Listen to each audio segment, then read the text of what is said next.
Bonjour chers internautes, bonjour papas et mamans, bonjour à tous les amis et à tous les ennemis de la manne fraîche. Je suis l'évangéliste Morin, évangéliste engendré par Frère Christ Moïse, le Fils de l'homme.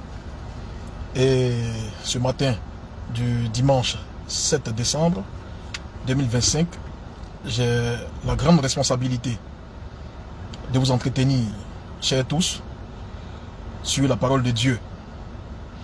Aujourd'hui, le thème qui va être abordé est toujours le même que celui de la semaine dernière. On va rester dans la continuité, histoire d'édifier davantage, histoire de restaurer la parole sur les chandeliers. Que Dieu vous bénisse abondamment et qu'il bénisse l'entendement de tous. Aujourd'hui, le thème, comme je l'ai dit tantôt, est le suivant. Jésus n'a paru que pour ôter les péchés des enfants de Dieu. Jésus n'a paru que pour ôter les péchés des enfants de Dieu. La semaine dernière, je disais déjà que Jésus n'est pas mort pour tout le monde. Christ n'a pas paru pour ôter les péchés de tous les êtres humains. Mais il est venu plutôt pour une catégorie de personnes. Et cette catégorie de personnes, ce sont les enfants de Dieu. Uniquement les enfants de Dieu. Et lorsqu'on parle d'enfants de Dieu, c'est parce qu'effectivement sur terre, il y a également des enfants du diable. Car sur la terre, il y a deux races principales qui peuplent la terre. Il y a les enfants de Dieu et il y a les enfants du diable. Lorsque nous lisons 1 Jean 3, qui est le verset de base, nous allons nous appuyer là-dessus pour continuer. Et je lis 1 Jean 3, le verset 5. Or, vous le savez, Jésus a paru pour ôter les péchés. Et il n'y a point en lui de péché. Jésus a paru pour ôter les péchés. Pas pour les pardonner, mais pour les ôter. Par la manne fraîche, nous disons que Jésus a paru pour ôter les péchés. Pour les supprimer une bonne fois pour toutes. Pour abolir le péché. Et non pour les pardonner. Parce que avant que Jésus même ne soit crucifié à la croix, les péchés étaient déjà pardonnés. Dans l'Ancien Testament, sous l'Ancienne Alliance, sous le sang des animaux, les péchés des hommes étaient déjà pardonnés. Jésus lui-même, dès son vivant, avant qu'il ne meure et qu'il ne ressuscite, les péchés également étaient pardonnés sur terre. Et lui, il avait ce pouvoir-là de pardonner les péchés des hommes. Mais lorsqu'il est allé à la croix, qu'il a donné sa vie pour la reprendre plus tard, il a donné cette vie-là pour ôter les péchés des enfants de Dieu. Ôter les péchés des enfants de Dieu. C'est pourquoi nous disons par la manne fraîche que quiconque est né de Dieu, quiconque est né de nouveau, ne commet plus de péché. Et nous, à la manne fraîche, nous ne péchons plus. On a fini avec le péché. Le péché est loin derrière nous. Et c'est l'une des preuves qu'effectivement, Christ est mort pour ôter nos péchés. Car celui pour qui Christ a ôté le péché ne pêche plus. Le péché n'a aucun pouvoir sur lui. Parce qu'il est dans la grâce et non sous la loi. Parce qu'effectivement, Christ a supprimé pour lui le pouvoir du péché. Que Dieu vous bénisse abondamment. Jésus n'a paru que pour ôter le péché des enfants de Dieu. C'est pour eux seulement qu'il est venu mourir. Et non pour tout le monde. On va lire rapidement Hébreux 9, le verset 28. Nous allons voir également quelque chose. Hébreux 9, le verset 28.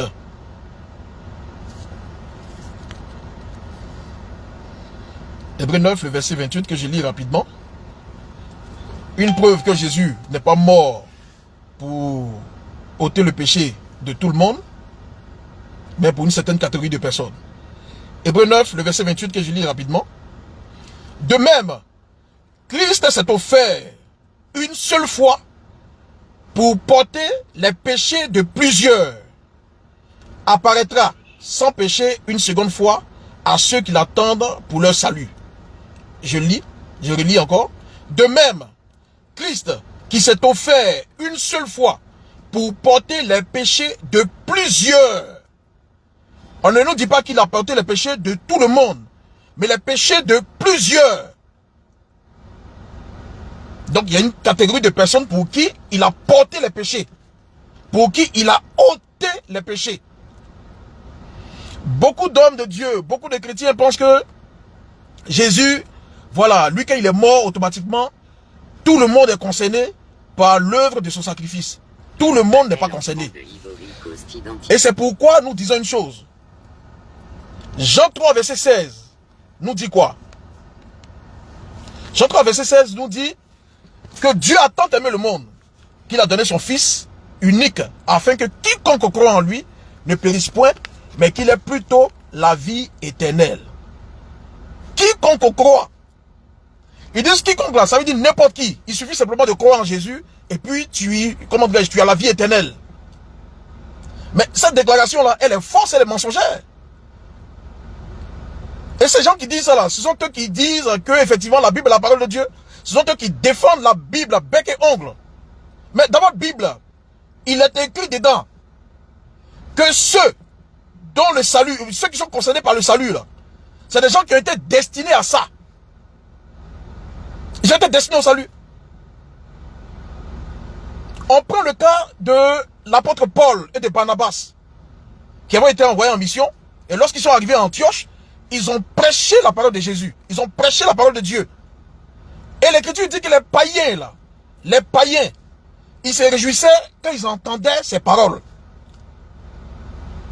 Et il a été mentionné clairement dans Acte 13, verset 48, que ceux qui étaient destinés à la vie éternelle crurent. Ceux qui étaient destinés à la vie éternelle sont eux qui ont cru. Lorsque Paul et Barnabas ont prêché, c'est ceux qui étaient destinés à la vie éternelle qui ont cru. Mais est-ce ceux qui n'étaient pas destinés à la vie éternelle alors? Ils n'ont pas cru, ils ont rejeté le message. Purement et simplement. C'est pour dire quoi? Il y a des gens qui sont destinés à la vie éternelle.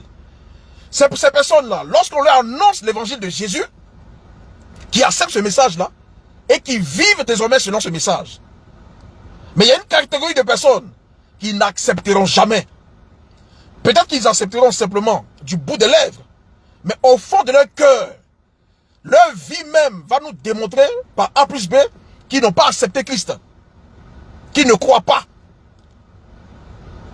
C'est pour dire clairement que Jésus, là, ceux pour qui il est venu mourir, il les a d'avance prédestinés. Ceux dont les péchés, ceux pour qui il est venu ôter les péchés, là, il les a prédestinés dans sa préscience, dès avant la fondation du monde. C'est pour eux qu'il est venu. Et ces personnes-là, il a écrit leur nom dans son livre de vie qu'on appelle le livre de vie de l'agneau. Et ce livre de vie-là contient le nom de tous ceux qui seront sauvés, de tous les élus de Dieu, de tous les enfants de Dieu, tous ceux qui vont hériter le royaume des cieux. Leur nom est mentionné dans ce livre-là, dans le livre de vie. Et c'est pour ces personnes-là que Jésus est venu mourir. Car lorsqu'Adam tombait dans le péché, il a emporté avec lui tous les enfants de Dieu dont les noms étaient écrits dans le livre de vie. Et quand Jésus est venu donner son sang pour le rachat, il est venu racheter ces personnes qui avaient leur nom écrit dans le livre de vie de l'agneau immolé. C'est pour cela qu'il est venu mourir. Et les noms ont été écrits dès avant la fondation du monde. Les noms ne sont pas écrits quand tu crois en Jésus aujourd'hui. Il y a des plaisantins qui disent que faut croire en Jésus et aujourd'hui tu seras sauvé. C'est-à-dire, et aujourd'hui, si tu acceptes le Seigneur, tu seras sauvé. Aujourd'hui, si tu l'acceptes. Mais le aujourd'hui là, ça ne veut pas dire que c'est dès que tu dis, ah, je crois en Jésus, qu'il prend son bic pour écrire ton nom dans le livre de vie de l'agneau. C'est pas possible. Les noms étaient écrits dès avant la fondation du monde. Et on va lire pour cela Apocalypse 13. Le verset 8, rapidement. Apocalypse 13, le verset 8. que nous lisons. Et tous les habitants de la terre l'adoreront. Ceux dont le nom n'a pas été écrit dès la fondation du monde dans le livre de vie de l'agneau qui a été immolé. Il s'agit de quoi ici? Il s'agit de qui ici? Ici, il s'agit de la fin des temps, de la grande tribulation. Lorsque la bête va régner sur terre. Et Apocalypse 13, verset 8 nous dit clairement qu'il y a une catégorie de personnes qui vont adorer cette bête-là.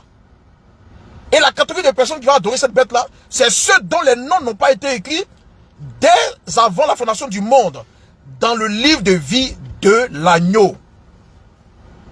Ce qui veut dire clairement que ceux qui ont leur nom écrit dans le livre de vie de l'agneau ne vont pas adorer la bête. Et ces derniers-là, ce sont les enfants de Dieu. Ce sont les enfants de Dieu.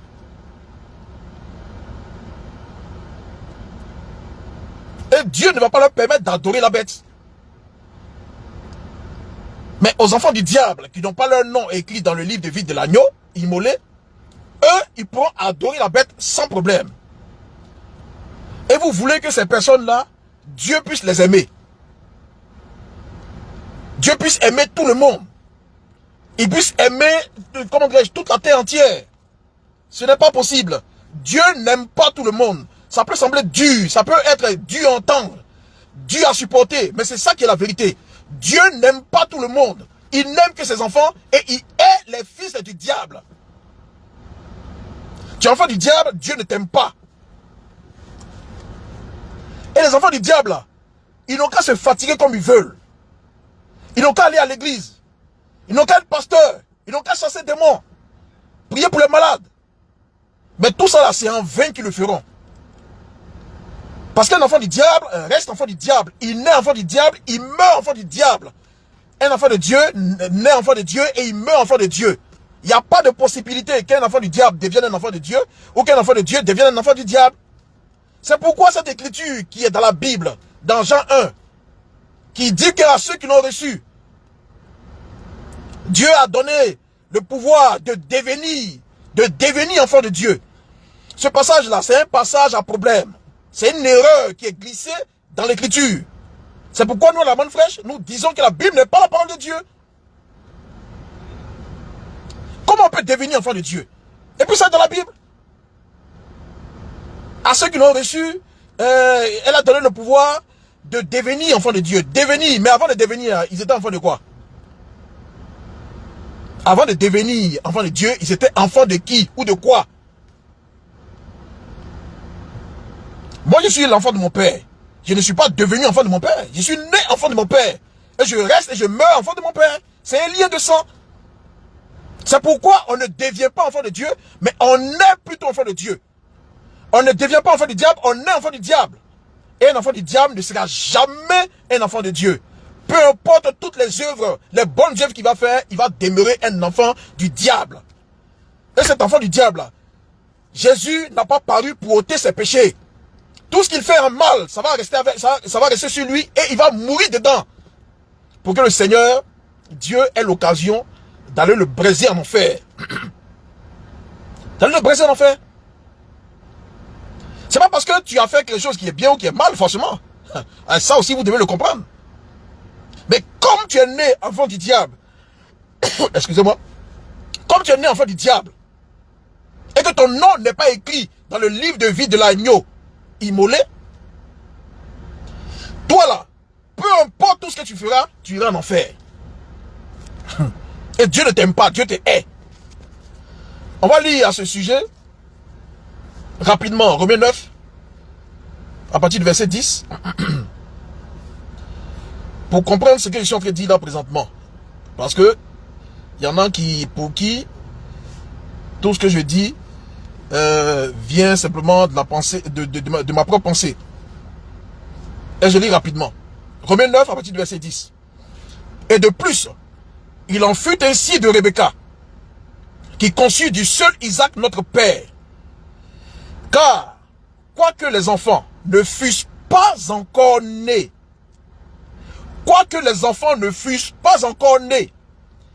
et n'eussent fait ni bien ni mal, et n'eussent fait ni bien ni mal. Ça veut dire ils n'avaient pas fait du mal ni du bien. Ils n'étaient pas encore nés.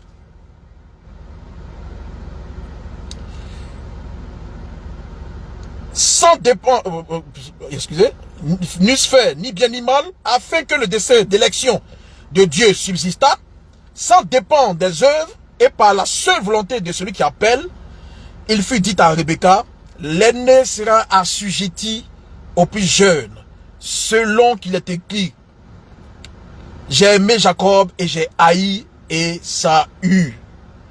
C'est Dieu qui parle. Dieu dit qu'il a aimé Jacob et il a haï Ésaü. Il n'a pas dit j'aime Jacob, il dit j'ai aimé Jacob et j'ai haï Ésaü. Or les enfants n'étaient pas encore nés. C'est ici le mystère de la prédestination en Dieu, de l'élection divine en Dieu. Jacob a été élu dès avant la fondation du monde en tant qu'enfant de Dieu. Et Ésaü a été élu en tant qu'enfant du diable dès avant la fondation du monde. Et bien avant que les deux ne naissent et qu'ils n'eussent fait ni bien ni mal, Dieu lui-même l'avait déjà fait son choix. Maintenant, est-ce que tu as cœur? Est-ce que tu as cœur de dire que Dieu là, il est injuste? Est-ce que tu as cœur de dire ça? Est-ce que tu as cœur de dire non Seigneur, pourquoi tu agis ainsi? Pourquoi tu fais ça? Sache une chose, que c'est Dieu qui par ou de la même masse d'argile fait des vases d'un usage vil et des vases d'honneur avec la même masse d'argile. C'est pourquoi sur la terre là, il y a enfants du diable et puis il y a enfants de Dieu. Et les enfants du diable, eux, leur péché, Jésus n'est pas venu pour ôter ça. Il n'est pas venu ôter leur péché. Ils vont mourir dans leur péché et ils iront en enfer. Et les enfants de Dieu, là, qui pêchent ou qui ont péché, Christ a apparu pour ôter leur péché. Il a aboli leur péché une bonne fois pour toutes. De sorte à ce qu'ils puissent hériter le royaume des cieux. De sorte à ce qu'ils puissent entrer dans la vie éternelle. Que Dieu vous bénisse abondamment. Que Dieu vous bénisse abondamment. Et ça, ce sont des choses que vous devez comprendre. Ce sont des choses que vous devez comprendre. Beaucoup d'hommes de Dieu, les évangéliques, les branhamistes, ou quoi, prêchent un message qui n'a rien à voir avec ce qui est vrai. Prêchent un salut qu'on acquiert pendant qu'on est vivant. C'est-à-dire, quand tu acceptes Jésus, là, c'est là, ici et maintenant que Jésus, lui, il écrit ton nom dans son livre de vie. Et quand tu commets une bêtise, automatiquement, il efface ton nom. Quand tu te répands, il écrit ton nom. Quand tu fais encore une bêtise, il efface ton nom. Mais à cette allure-là, ce livre-là va se déchirer à un moment donné.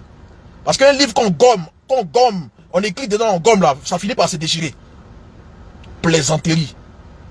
Plaisanterie.